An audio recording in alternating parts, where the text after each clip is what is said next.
This is me. I'm a human. These are my parents. They're clearly humans too. My grandfather? Human. My great-grandfather and great-great-grandfather?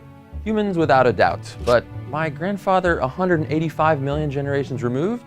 Not a human. He was a fish.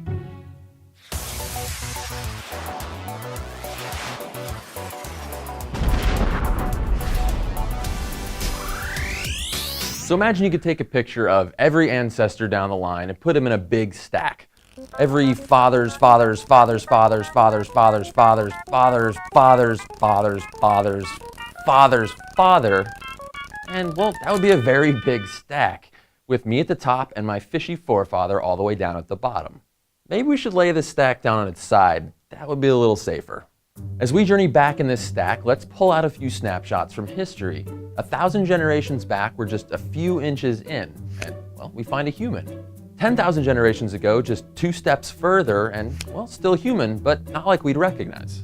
75,000 generations ago, that's 1.5 million years back, not a human. That's Homo erectus. And here we are just a few hundred steps back in our journey, 1.5 million generations ago. Well, this ancestor, well, looks more like today's old world monkeys, but still a primate. 15 million generations ago, and this ancestor looks more like a tree rodent than a monkey.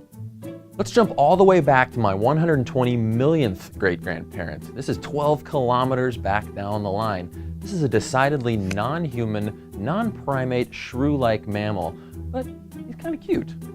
My 165 millionth great-grandparent is not even a mammal. It's a prehistoric lizard that predates even the dinosaurs. They've got their own photo album, their own stack that joins up with ours somewhere around here. In fact, every species has their own stack that branches off somewhere down the line. And here we are 185 million generations ago at our ancestral fish.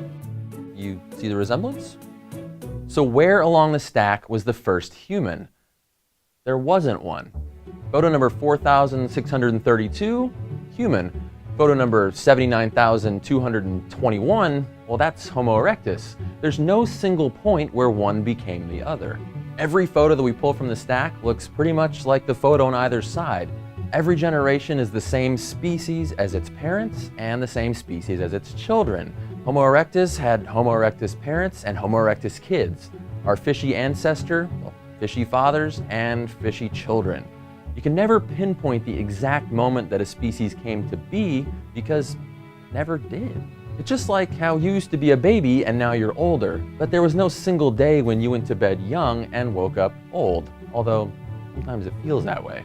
There was no first human. It sounds like a paradox. It sounds like it breaks the whole theory of evolution, but it's really a key to truly understanding how evolution works.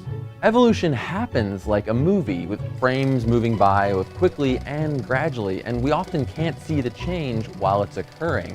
But every time we find a fossil, it's a snapshot back in time, often with thousands of frames missing in between, and we're forced to reconstruct the whole film. Life is what happens in between the snapshots. Instead of a nice, smooth road, this is a journey on stepping stones, and we give each one their own name.